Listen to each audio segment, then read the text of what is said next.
You were just saying there you don't want to get in the way of Mark Carney.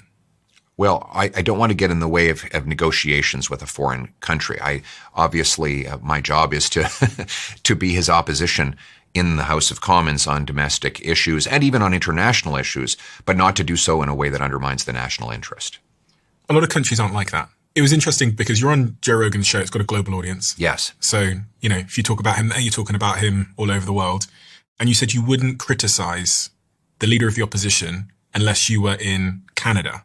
But that, you're reaching everybody everywhere all the time. True. No, that's true.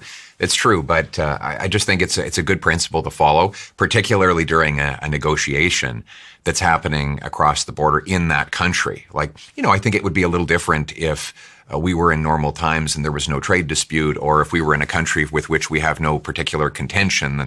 For me to say something critical about the government's policy back home would not have any repercussions for the nation.